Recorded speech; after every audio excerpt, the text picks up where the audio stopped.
Pero yung ibang politiko na, ano po, hindi po kami one-sided.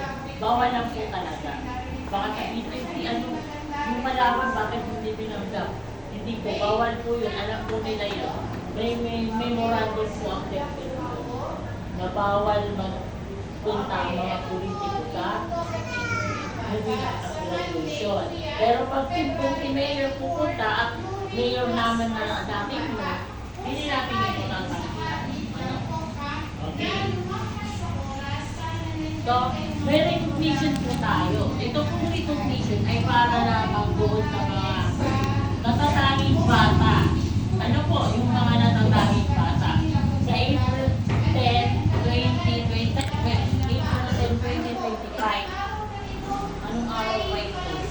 Ito ay Webes yata. Meeting kami ngayon Tapos, guys. kasunod ito yung General Director natin. Ano po? Papahinga tayo. Kasi po, nagpa-practice na kami dito sa room. Dahil sa mga guardrails at sa mga bata. Pagdating namin doon sa practice na dito, alam na nila kung ano ang gagawin. Ako, mga anak nyo ha, pag ano pa lang, pag hawak pa lang ng kamay, malalamig na. Puro yung, bakit ang lamig ng kamay mo? Ninenervous sila. Sabi ko, ito yung labangan. Bakit ang lalamig ng mga kamay? Practice pa lang yun ha. Sabi ko, baka mamaya ka, on time na ng moving up, hindi matay na kayo ng sobrang nervous. Ang lalamig ng kamay nila, parang mga excited na hindi mo alam na ninenervous. Sabi ko, practice pa lang to, hindi pa to yung totoo. Pinapractice ko na sila dito pagtanggap ng certificate sa pagkamay. Para pagdating doon, alam na nila kung anong gagawin. Tapos pinapractice na rin namin yung mga kakantay nila, saka yung kindergarten song. Tawanan sila ng tawanan kasi iba ngayon yung kindergarten song nila, yung sumasayaw nila. Tawanan ng tawanan, pati lalaki ng sabihin. Ma'am, bakit ganyan yung pati ba lalaki kailangan kong members? Ay, sa po, yun na nakalagay, bigyan lalaki kami, hindi naman kami babae. Nagre-reklamo yung mga lalaki kasi tinbuto na kembot kung babae daw ito. Sabi, ganun talaga, ganun ang sayaw. Kaya kung ano yung sayaw, yun na lang yung kung ano yung tugtog na nakalagay dyan, na kailangan sumayaw, kailangan sumayaw. Mga excited, nakikita ko sa mukha nila mga excited sila. Yun. Tapos, ang recognition natin ay sa classroom lang. Nakikita, character award lang naman tayo. Ang nagkakaroon ng recognition talaga yung big honor dun sa sa covered court. Iba yung nila. Yung mga honor. Ito, sunod, toga picture. Ito po ay hindi compulsory. Kung walang consent, walang picture. Diba kung may binibigay ako sa inyo ganito? Pwede po kayong tumanggi kung ayaw nyo kasi kahapon may narinig din nila. Bigyan nyo na naman sila, kung bakit na naman sila. Tapos, ganito, hindi na kukuha, ganito na yan. Ang dami sinatapan nila. Opo, aaminin namin last year, part-pack yung mga natin ng total picture. Nagpasukan na, saka palang binibigay yung mga total picture. At ito po, ako naman ang naisahan. Ayan. Hanggang ngayon hindi kinukuha ng parents, binayaran nila to. Sayang naman.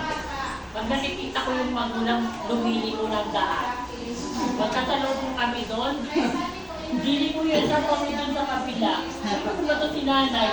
Tapos nung na-corner ko siya dyan sa pintura, ano ba nanay?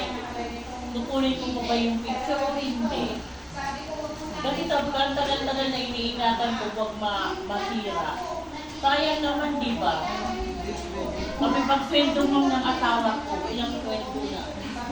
Dalawa to eh. Ay, ganyan susunod, ganyan? Ganyan ibibigay? Ayaw ko naman ako. Hindi sa babayaran mo. Hindi, kasama na yun. Oo nga. Kasama na yung frame. 300. Yan na lang. Ibibigay ko na lang. Buo na lang. Maluwa dito. Bali 500 babayaran. Sayang naman. Ah, ayan nakalagay. Hindi po ito ang 365. papilitan kung ayaw nyo. Hindi. Pero Yan na lang. naman. Siya Ito, mag-double pag may frame po, 75. Pag walang frame, 165. Ay, doon na sa may Pag print. picture, 60. Pag tanggap ng certificate, 60. Yan po ang pipicture ng ating ano. Ang magpipicture po sa atin ay si Sir Duwapit. Yung dati namin nagpipicture na ano, ewan ko sa kanya kasi last year naghanap sila ng iba, wala namang problema dun sa dati nagpipicture sa akin. Kasi sa DepEd yun. 485. Naghanap Ha? ng iba. So ayun na. Oo, pwede yan. Kaya ako gusto ko lang bubuhin yun. Ngayon? Sa ano pa? Lunes. Sa akin kulang-kulang. Pero sa Lunes natin. Kaya yun. Ito po yun. Hindi po kayo pinipilit ha. Baka sabihin. Kasi po ang moving up natin, wala kayong babayaran kahit ito. Sagot po yun ng school. Sagot ng school lahat. Maganda ngayon ang magiging set up ng stage natin. Ito bagong principal natin. Dapat nga hindi tayo dito mag-moving up. Tapos inisip namin, paano yung wala dito? Hindi makakapagpalit sa baby. Dapat tulong pa siya ng tempo. Tanungin natin, kailan tayo magbayad? Dapat inisip namin, magkalahat na walang gano'n. Diba? Mamamatay pa sila, malayo pa, baka yung iba hindi pa kaya. Kaya dito na lang niya, dito na lang namin, dito na lang ulit na bagong pag-asa. Kasi malaki naman yung papagandahin na lang daw yung sagot lahat niya ni ma'am, wala kayong babayaran. Dito lang sa Toga. Kasi ayaw niya nito, Toga. Ay, sabi niya, dapat ako sa usapan mo sa Toga. Kasi ayaw kung baka babayaran, may magreklamo, ganito. Yung collection policy, bakit may babayaran? Iba naman po ito. Ito hindi naman pinipilit. Yung gusto nila. Kung ayaw nyo, okay lang. Wala naman po yung kapilitan. Kagaya po pala yun nung nag-movie nanood sila ng movie. Yung ibang hindi nagbayad, pinag-ibang ko. Pero yung pang-umaga, ang swerte. Yung hindi nagbayad, doon nakapanood. Kasi maraming may sakit. Yung mga nagbayad, may mga sakit. Sabi ko, sayang naman yung binayad ko doon na pinatama ko lahat ng pang-umaga. Baka panood sila. Sabi ko doon sa mga may sakit, paano ba yan? Hindi nyo na marami. Nagbayad ba si Gia? Kasi nung umaga, wala siya pa naman pumasok. sinasabi sa amin na pwede i-refund yung pera. Na yung pag may sakit daw, pwede i-refund. Hindi pa nila sinasabi. Sinasama ko na lahat. Kasi kawawa naman may iwan dito. Pero yung sumunod na section, hindi na kami nakasagot. May naiwan dito na hindi nagbayad. Sa pensioning. Tapos yan lang naman po ang concern ko yung Toga picture. Ang due date po nito ay katapusan ng February. Ang February 28 is Friday. Pwede po mga March 1. Ganun. Pwede. Ang due date po nito. Okay. Tapos, ano pa ba? Yun, yung due date. Ang susunod din po sa moving up ay uniform. Pero pag pinipicturean sila ng Toga picture, may Toga sila, maganda yung Toga nila. Kahapon dati, yung kinder masayahin ng picturean na. May make-upan sila doon. Maganda yung make-up nila. May make-upan pati lalaki. Yung mga lalaki na yun nilagay sa lips, pinakain nila. Sabi ko, ano yan, bakit wala na kayong lipstick? Picture ang sarap. Sabi ang sarap daw nung pinagdididaan nila, ang sarap daw. Iulit na naman yung pagkaan. Kasi kailangan, siyempre, hindi mapunta. Lipstick din to. Maganda yung picture nila. Di sila pinipicture saan. Wala nang parents na makakasilip-silip, picture. Pinapasok nila yung pinapasok nila babae, lalaki. Rin ng atin. Kaya sa Lunes, doon na naman kami sa Pila. Kinder matinot naman ang pipicturan. Yung iba hindi ko niya napicturan kasi pag grade 6 na yun. Nagalit nga yung grade 6 kasi dapat sila yung naka-schedule. Ang gana nung mag-picture, pang kinder. Pinakuha yung pang grade 6. Pumayag yung grade 6. Dapat sila yung okay. Naintindihan na po ba? Wala na po bang ano dito? Wala nang violent reactions o comments na ano? Ito po yung insert duwagin ko na picture. Wala po tayong problem. Bago magbigayan ng card, maibibigay ko yung picture. Mabilis po yung insert duwagin, hindi ka tulad ng nakaraan. Hindi na po yun ang kinuha namin. Ito na yung official ano namin, ang picture. Sa duwagin. Yan po yung may hawak ng buong lisan. Ewan ko ba nung last year, hindi nila kinuha yun. Magaling naman yun, hindi na po. Wala naman problema sa kanila. Pag-ibig yun. Iba-iba yung ayan. Tapos sa kanila sa pang-pilitaralan. Dito naman po tayo. Important dito. Reading style. Nalulungkot po ako kasi yung iba. Kahit letter, ang inaano ko sa kanila, araw-araw kami nagbabasa, yung binabasa namin. Yung mga yan. Saka ito, nag-i-English na po kami. Ano, yung iba, Pagkagalog na nakakina. Pagdating sa English, meron talaga kayong batang gano'n. Pagdating sa English, napapasa. Pagkagalog, parang hirap na hirap. Pagdating dito, napapasa niya. Iba-iba talaga ang ano ng bata. Iba-iba niya. Kaya po ang inaano ko, yung iba, hindi nakaka-recognize ng letters. Eh, magkakaroon po kami ng Carla. Tinatawag na Carla sa grade 1. Ang grade 1 po ang magpapapasa. Ano? Doon po tinitingnan kung saan nilalagay ng text.